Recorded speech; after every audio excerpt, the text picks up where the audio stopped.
special episode, we'll present you various information from inside and outside the house in order to commemorate the 8 years of Indonesia's Independence Day.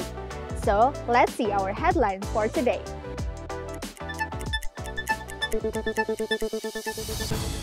Vice Speaker of the House highlighted the recent decrease in Indonesia's national poverty rate, aligns with the government's goals outlined in Astacita. Commission 1 highlighted the need for proportional budget allocation to support the Ministry of Foreign Affairs in fulfilling its duties and responsibilities.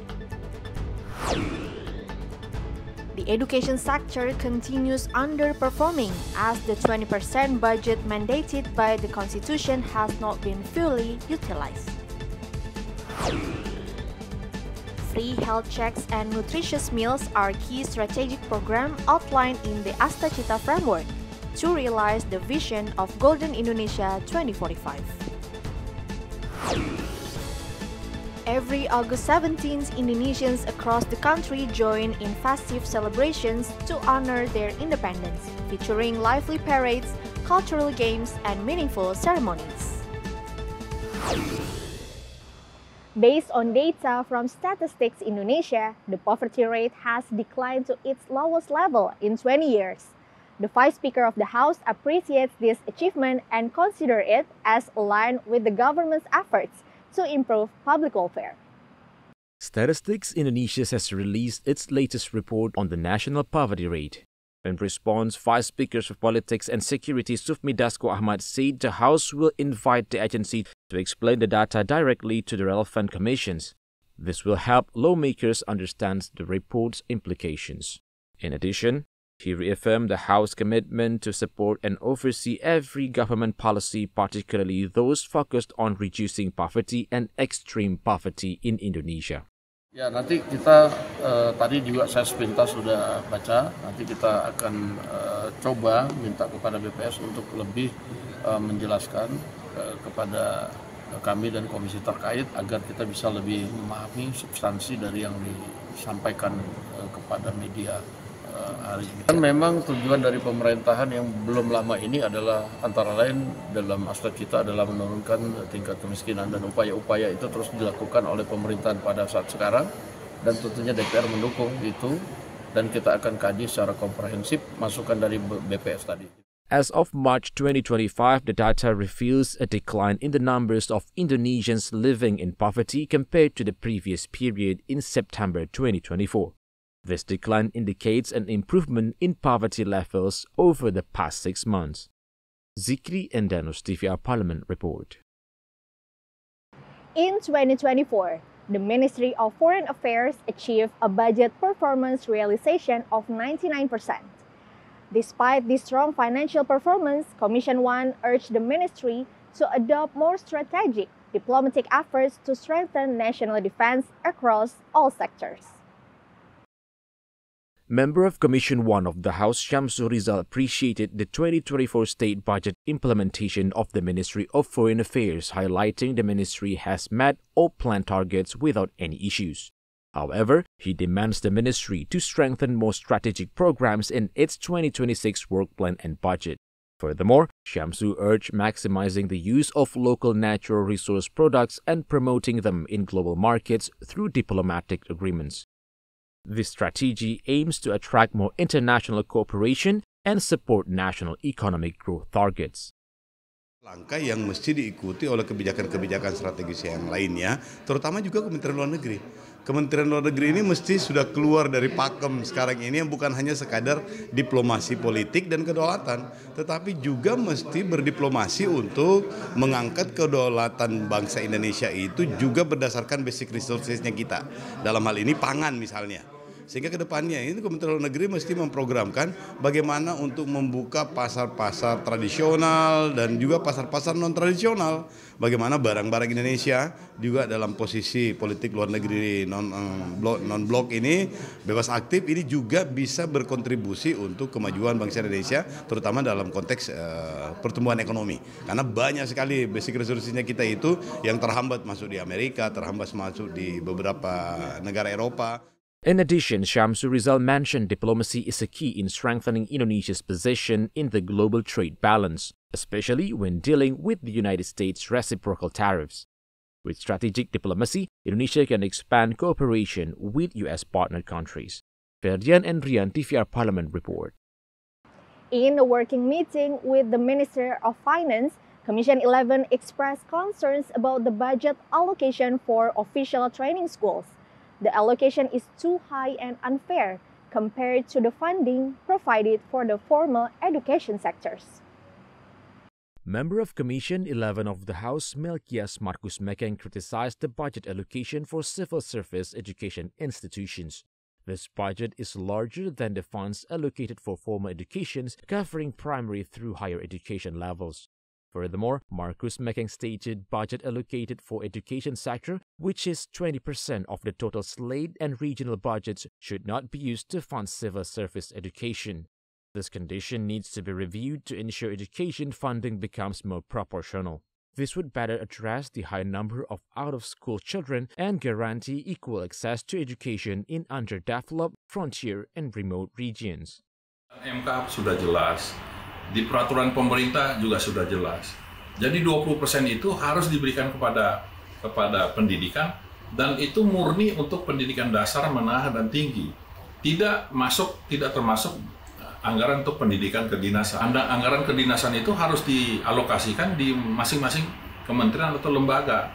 Dan itu tugas daripada Menteri Keuangan untuk mencarikan pendanaannya.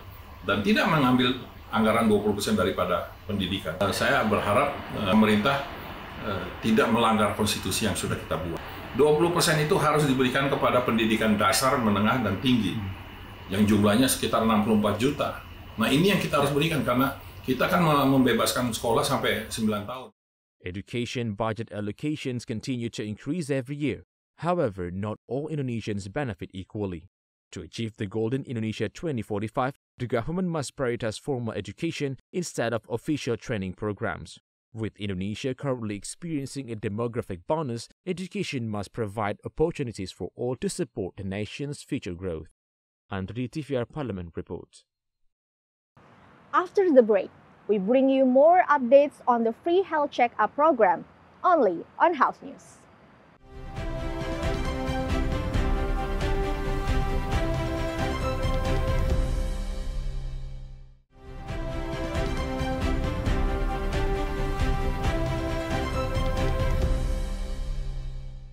Commission 9 supports the government's free health check program as an effort to promote a healthy and productive community. The program also prioritizes children's health by introducing balanced and nutritious eating habits from an early age.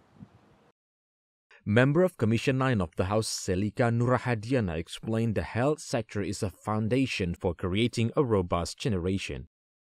The health sector can contribute to improvement in various areas and consequently will also impact economic growth. Thus, the free health check program is designed for people of all ages and aims to facilitate early detections of various illnesses. Kami semua sangat mengapresiasi dan warga Indonesia pasti sangat mengapresiasi terkait masalah cek kesehatan gratis yang merupakan inisiasi dari Bapak Presiden Bapak Prabowo Subianto sesuai dengan asta-cita beliau yang keempat, yaitu pengembangan sumber daya manusia. Jadi harapan Bapak Presiden bahwa anak-anak kita untuk nanti menyambut Indonesia Emas 2045, mereka ini tumbuh menjadi anak yang pertama harus sehat. Dan cek kesehatan gratis ini dimulai dari anak-anak sekolah dari SD sampai tingkat SMA SMK termasuk seluruh warga masyarakat Indonesia sampai lansia. Jadi tujuannya pastinya sebagai tindakan preventif kita semua agar tentunya pemerintah bisa memitigasi masyarakat yang terindikasi memiliki gejala-gejala penyakit yang bisa kita obati sejak dini. Moreover, Selika said the government must collaborate effectively to address the challenges and difficulties faced in implementing the free health check program. It is important to assess and learn from each obstacle encountered to ensure the program operates smoothly and achieves its goals. Andini and Teguh, TVR Parlemen report. The People's Aspiration Body held a public hearing with the National Welfare Movement. This meeting provided workers with an opportunity to convey their aspirations regarding the draft on the Labor Protection Bill.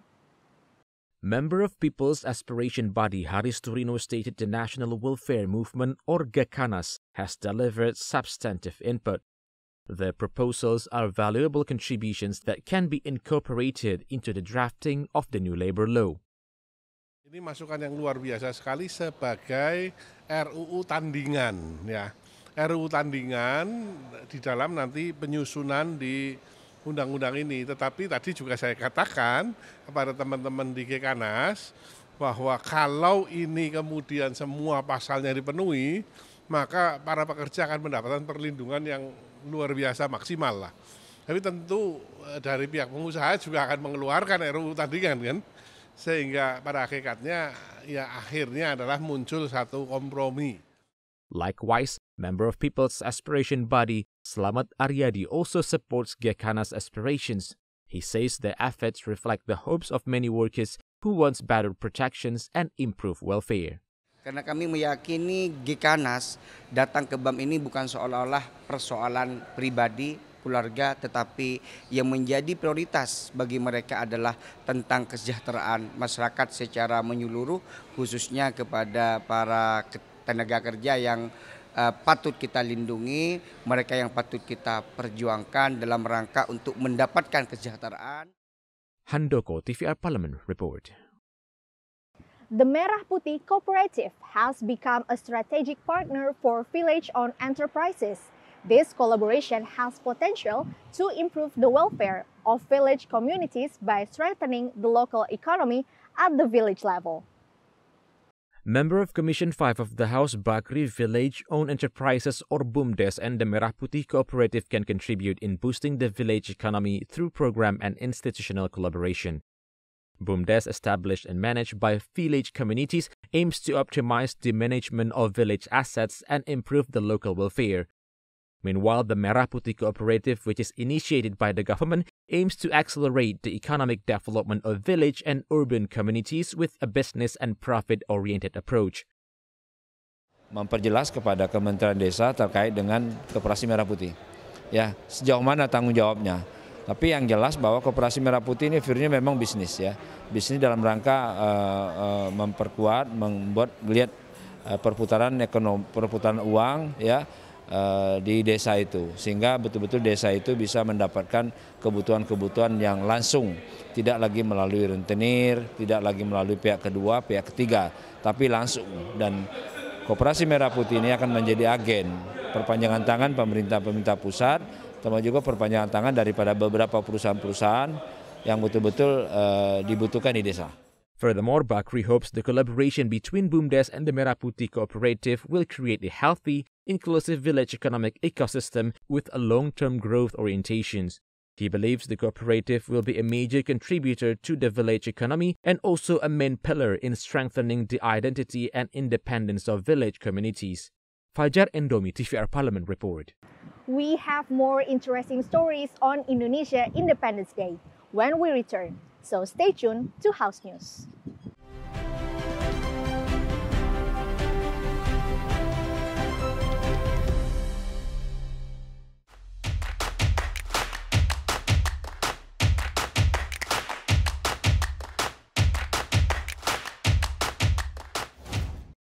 Across the archipelago, Indonesians celebrate Independence Day with special and interesting traditions that attract local visitors and international tourists. Here are some of the unique Independence Day traditions in Indonesia. Every year, on August 17, Indonesia becomes full of joy and celebrations. It's not just about the official ceremony at the Presidential Palace. People all over the country have their own special ways to celebrate Independence Day. From small streets in big cities to villages in remote areas, the spirit of the holiday is always warm, full of laughter and togetherness. Traditional games such as Panjat Pinang, tug of war, and sack races are popular games of Indonesia's Independence Day celebrations. Panjat Pinang involves climbing a tall, slippery pole to reach prizes placed at the top. Tug of war is a contest of strength and coordination where two teams pull on opposite ends of rope aiming to drag the other team across a line. Sack races, on the other hand, are fun and energetic races where participants hop toward the finish line while standing inside a sack, often causing lots of laughter and excitement. Different regions celebrate Independence Day with their own special and colorful traditions. In Riau, people come together to enjoy the Pacu Jalur boat race where teams row long traditional boats along the river. Meanwhile, in Maluku, the popular Panjat Pinang game is set up in the sea. As we enjoy the fun and traditions, remember that Independence Day is more than a date on the calendar. It is a time to come together and honor our nation with heart and happiness. On August 17, 1945, Indonesia proclaimed its independence, beginning a new chapter after a long fight for freedom. However, Indonesia needs recognition from other countries to confirm Indonesia's status as an independent country. Indonesia declared independence on August 17, 1945, gaining recognitions from the international community became the next important step. Without that recognitions, Indonesia's existence as a free nation wouldn't have been fully accepted worldwide. Among many countries, Egypt was the first to officially recognize Indonesia's independence. Egypt gave de facto recognition on March 22, 1946. Followed by de jure recognition on June 10, 1947. September 6, 1944 marked a monumental moment for Indonesia's and Palestine. On that day, Palestine expressed its recognitions of Indonesia's de facto independence. Sheikh Muhammad Amin al-Husseini, a prominent Palestinian leader, spread the recognition to the whole world for 2 days. Not only that, the state of Palestine also proceeded to invite Middle Eastern sovereign countries that are members of the Arab League to support Indonesia's independence. In fact, the Palestinian efforts to support Indonesia were made in the middle of a difficult situation in the Arabian country, when the Zionists were trying to conquer Al-Quds city. Saudi Arabia was also one of the first countries to acknowledge Indonesia's sovereignty on November 18, 1946. This early recognition paved the way for the exchange of diplomatic missions, which later developed into full embassies. Indonesia opened its first embassy in Jeddah in 1948, while Saudi Arabia established its embassy in Jakarta in 1955. After centuries being colonized, Indonesia declared its independence. Numerous sites across the archipelago stand as silent witnesses to this historic declaration. Let's take a virtual tour of the historic sites that highlight Indonesia's journey to independence. Indonesia celebrates its 80th Independence Day on August 17, 2025. Remembering the hero's struggles can be both meaningful and enjoyable. Visiting historic places offers an educational experience that brings the spirits of independence to life. Located in Proklamasi Street number 56 Central Jakarta, Tugu Proklamasi or Proclamation Monument is one of the most historic sites in Indonesia. This is the place where founding father Sukarno and Muhammad Hatta declared Indonesian independence on August 17, 1945.